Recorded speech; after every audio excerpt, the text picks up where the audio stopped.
yours.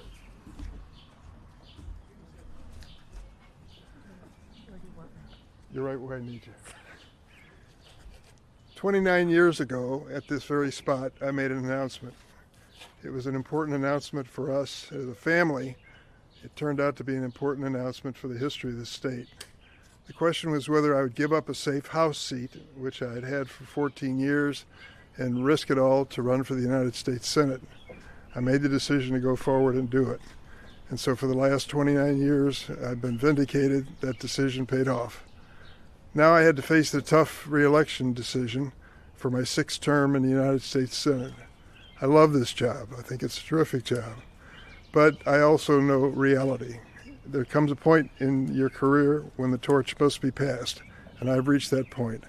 I will not be seeking re-election to this United States Senate seat. Now, by way of warning, I want to tell you, it's a long goodbye. I will be serving in the Senate for a year and a half more until January of 2027. And I plan on being actively involved in the business of the Senate during that entire period of time. But I also reflect today on the reality that I will have completed the longest Senate term of any senator popularly elected in the state of Illinois' history. I'm truly grateful to the voters for giving me that opportunity, and I've tried to use it effectively. I've done this my way, and it meant making decisions based on family needs and personal needs and what I thought would serve our state well. First thing, I came home virtually every weekend. 50 round trips a year between Washington, D.C. and the state of Illinois. Many of the times I came home after going through Chicago on a Saturday and invited friends who were here to have a glass of wine on my deck while we sit there and watch the White House Correspondents' Dinner from my deck. It was a much better venue and I didn't have to wear a black tie. But I did it in my own fashion and continue to over the years. Now we have an opportunity to move forward with the the election of a new United States Senator. We're lucky we have a strong Democratic bench. I mean it. You've heard some names already. Believe me, you're going to hear more because they've been calling over the last several months and talking about the fact they wouldn't run against me, but they wanted my blessing to run. I'm not planning on endorsing any particular candidate. I hope I don't have to, but I'm not ruling out the possibility in an extreme case. I just think it's up to the voters, the Democratic voters, to make this choice moving forward. Now, here's the good news. I have a great colleague in the United States Senate named Tammy Duckworth. I take credit for it. I think I can prove that I discovered her. I invited her to a State of the Union address in Washington to be my guest when she was still a patient at Walter Reed Hospital, just weeks after her helicopter was shot down over Iraq. Her husband, Brian, also in the Illinois National Guard, pushed her wheelchair into my office, and I met her for the first time. She blew me away. She's an amazing, strong, principled, energetic, talented person. She'll be a great senior senator from the state of Illinois, and I know that she'll carry on in the traditions that I've tried to establish. And so I just want to thank you all for being here. I want to thank, in particular, this young lady who lives in this house with me, named Loretta. We've raised our family in this house. And we've lived in this neighborhood for how many years? Since 47. 47 years we've lived in this neighborhood, so that's an important part of our lives too. I also want to thank the best Senate staff in the world. Thank you all for being here. They deserve that, Chuck. And now open up to any questions you might have. Senator, you said that you're not going to endorse anybody, but what kind of qualities and character would you be looking for in someone to best succeed you? Do you think would you be looking for a female candidate, person of color, or any other qualities that stand out for someone to be your successor? Well, I'm not going to set the criteria. That's for the voter to decide. And they took a risk with me. I'm a downstate Democrat. That's kind of a vanishing breed when you consider federal office, particularly the United States Senate. And many of them had never heard of me. A fellow named Paul Simon blessed me with his endorsement, and I moved forward, and things worked out for the best. Look at Tammy Duckworth's background. Asian American, veteran, what she's done as background. I mean, it's up to the voters to decide what's right and who the right person is. I'm not going to make that decision.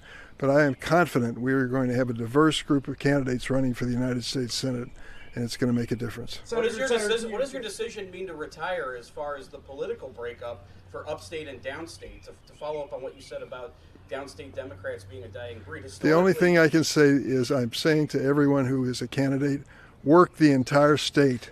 Discover downstate if you don't know it. Discover the suburbs, the surrounding counties in Cook County, the city of Chicago. Come and discover these wards and precincts. That's been one of the real blessings of this job, and I'll just say it flat out. I was born and raised in East St. Louis. We raised our kids in Springfield, but I love Chicago. And the people who want to badmouth that town are in for a fight with me. It's a great city, and I've been honored to represent it. Senator, what kind of conversations did you have with the Pritzker administration and the lieutenant governor before your announcement? Well, conversations, I wouldn't call them that. I did have a conversation with Juliana.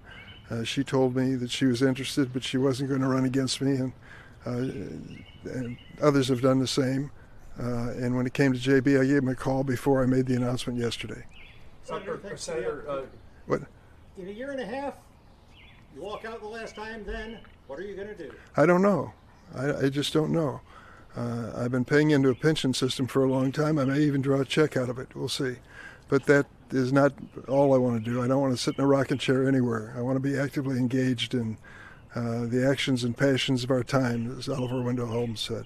Senator, just to reflect on, or to follow up on Jeremy's question, just reflect upon the change in the political geography of the state since you first ran for the Senate. When your seat was a safe Democratic seat. Now a Democrat probably could not win it as it was drawn. When I announced 29 years ago, if I said I'm going to carry DuPage County, you'd have laughed out loud.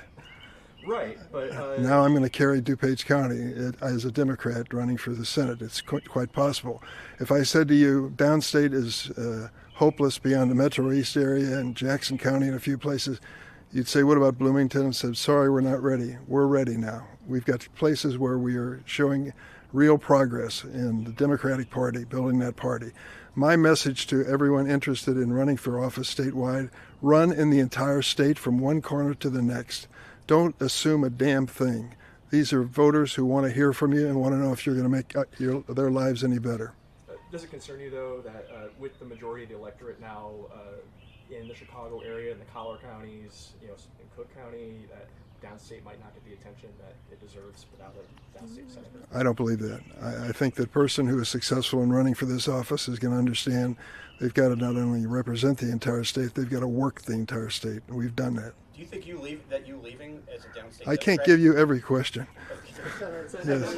How much did the national political climate, the Trump administration, play into your decision to step aside? Well, it played against my decision. The madder I got about what Trump is doing to this country and to the Constitution, the more I wanted to serve and not step aside. But I'm going to spend the next year and a half doing my best to honor the Constitution and protect it. Senator, how much is Go ahead. Going off of that last question there, we've heard from Lieutenant Governor Stratton that she's already announced her campaign, and she's making it very clear pushing back against the Trump administration is going to be at the forefront of her campaign messaging. I'm sure that's going to be the case going forward.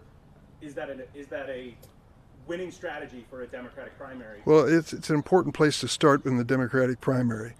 There's an intensity of feeling about what the president has done in his first 100 days, and I share that feeling.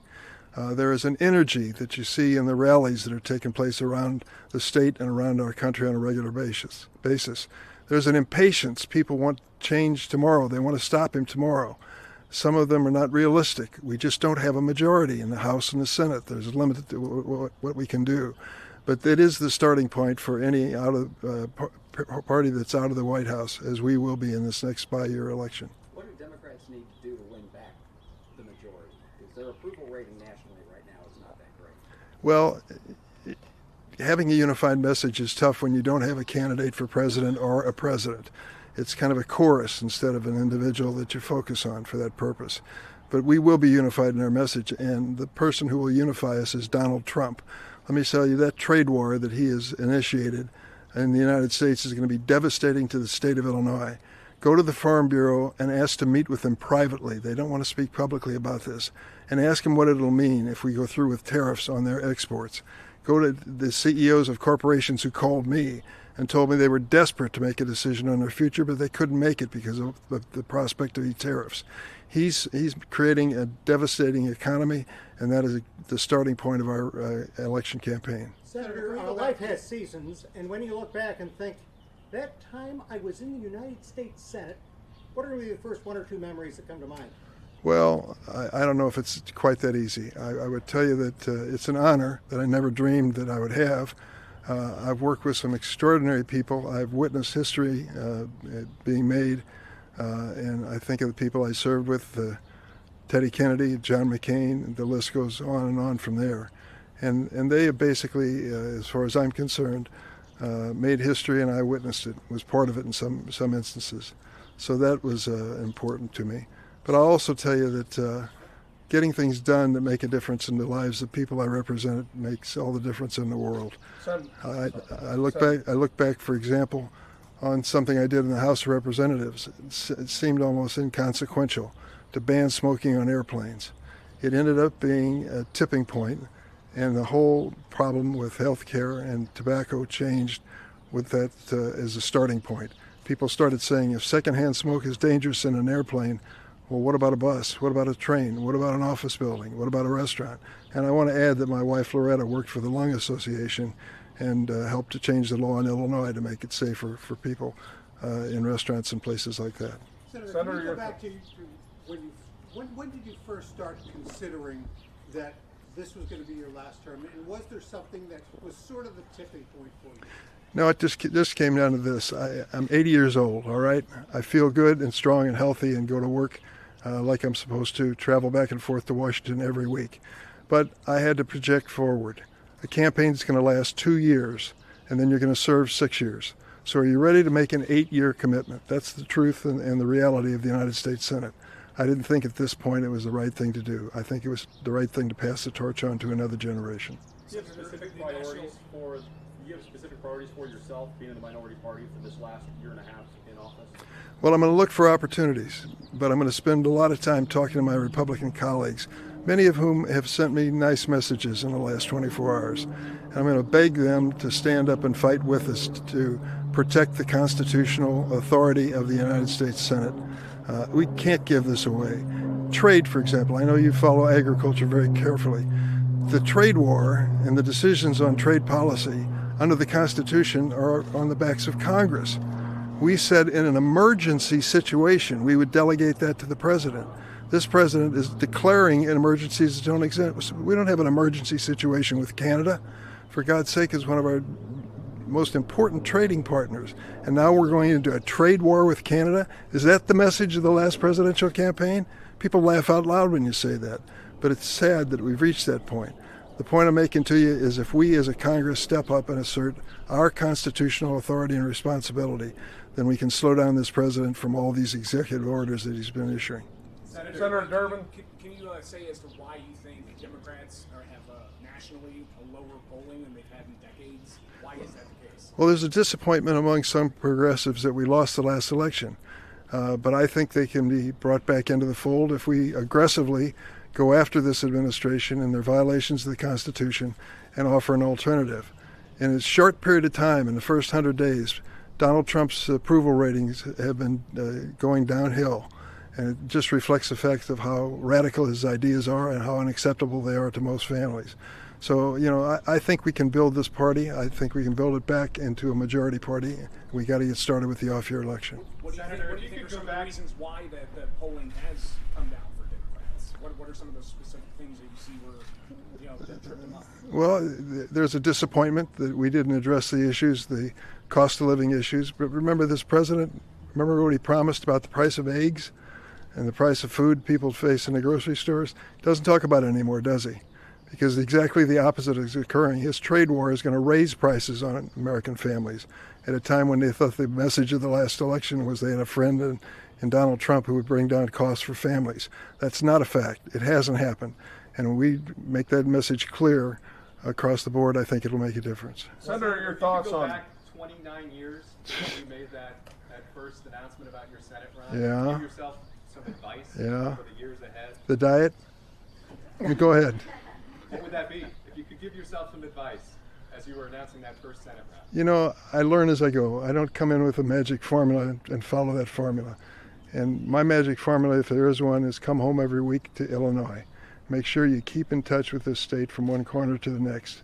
Stick with your family and your base here in Springfield, but don't give up on Chicago. It's a great city. You know, it lets you in on a little secret. We did some polling after 10 or 12 years I've been in the Senate, and we asked the voters, where do you think Durbin's from? The people in Chicago said, well, of course he's from Chicago. And the people downstate said, well, of course he's from downstate. And I said, whatever we're doing, keep doing it. And it just meant being a person available all around the state at all times. And that really sees you through. You build up a base of support, and I tried to do that. Given the tensions that exist between upstate and downstate Illinois, do you think that you leaving the Senate as a downstate Democrat exacerbates that? No, I don't. I can't speak for the person who will succeed me as nominee, but I can speak for Tammy Duckworth. She spends a lot of time downstate, and for her it's a special challenge, and I respect her very much for it. She understands the importance of the whole state. We're seeing a generational shift in the people that are now not running for Senate seats. Is an older member of the U.S. Senate? I beg your pardon? Grassley's got you there. Is there a need for that? Or did you ever feel that your age got in the way of the decisions you made or how you represented the No, not at all. And let me tell you something. I made this point in other interviews. Bernie Sanders is older than I am. He's drawing thousands of people that rallies in places that red states with AOC and other people. He's got a lot of energy, and he's already announced he's running again in 2 years or 4 years, whenever he's up next. Chuck Grassley is a perfect illustration. He visits every county in his state every year. I sit next to Chuck in the Judiciary Committee. He is focused and energetic. We disagree on a lot of issues, but his age isn't holding him back. You got to be honest about this, though. And many times it's tough to be self-critical when it comes to something as personal as age.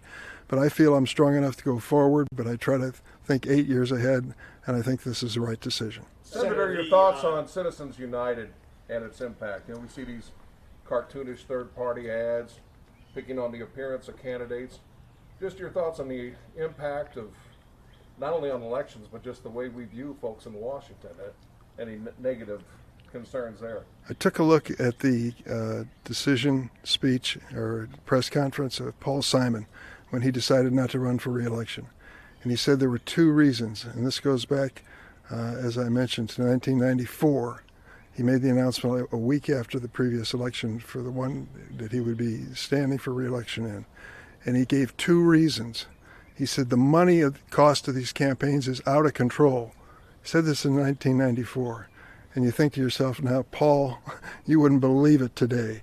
Millions of dollars being spent is not uncommon at all. I gave an example. One industry, the cryptocurrency industry, pay attention to what's going on there. They are becoming major political players. They've decided that some people who want basic regulation of this industry to protect people who are buying into it have got to be defeated. Well, Sherrod Brown was one of those senators. He sits next to me on the A committee. We vote identically on that subject. And you got to decide whether you're going to run based on your conscience or you're going to run based on fear of the money they're going to spend against you. They spent $40 million, that industry, against Sherrod Brown in the last election, and sadly he lost. So the reality is, as Paul worried about it, it's much worse today. But the second thing he said, you just alluded to, it wasn't just money. He said in 1994, there's too much meanness in politics. Oh, Paul, if you can only see it today, you wouldn't believe what's going on. And millions of dollars are being spent to muddy people up and to destroy their reputation in the community. That's just the reality. Senator, one bill that you've championed for decades is the DREAM Act. Yes. Hasn't gotten across the finish line. You can reflect on that. And do you think there's a chance in Donald Trump's America that can get across the finish line before you leave? I don't know. The first time I ever met Donald Trump, he had just been sworn in as president. I was at a luncheon. I walked up to him and I said, I want to talk to you about the DREAM Act. He said, you don't have to say another word. You're talking about those young kids, I'll take care of them. Within a matter of a year or two, he tried to destroy them, to eliminate the DREAM Act and DACA protections that they had, and he's done nothing to help them ever since. He has people working for him in the White House. Stephen Miller is one in particular, a domestic policy advisor who despises immigrants. Why do I say despises? Because I've been listening to him for 10 years, the speeches he wrote for senators and things that he said. As long as those people are getting the ear of the president, I'm afraid we won't be able to help those who are protected by DACA and the DREAM Act. But I'm not giving up. 830,000 DACA recipients are protected by that law. There should be millions more that are protected. These are innocent kids who came to the United States as infants and toddlers. Their parents made the decision to cross the border. They didn't. They grew up here and did everything right, pledged allegiance to the flag in their classrooms every morning, thought they were part of America, and learned probably when they were about 13 or 14 they were undocumented. Now this president wants to deport them if he can. I hope he doesn't get by with that. I'm going to fight him. Senator, other than that, the DREAM Act, do you have any regrets or frustrations as you're preparing to wind down your congressional career? Listen, the Dick Durbin plan for shaping up America is still there. I'm making a joke here. I have a lot of ambitions and things I'd like to see improved in this country. I'll get a chance to work on some of them before I leave, some of them I won't. But at some point you've got to come to trust that the next generation will feel as you do and work hard to get things done. I can just tick off 10 or 12 bills where the principal sponsor came up with an idea that he couldn't get across the finish line, but someone succeeded him and did that. I've got confidence that the ideas and values that I've fought for are going to eventually prevail. I may not be at the signing of the bill, but that's not the important thing. It's important that it get done for the good of this country. Let me close by saying thanks to the media. A lot of you came a long way and sacrificed to be part of this announcement today. I appreciate your coverage over the years, and I hope I've been available as you've needed me as much as I possibly can. I'll continue to be through this election for the friends, family, and staff who've come here from around the state. Thank you from the bottom of my heart. Thank you.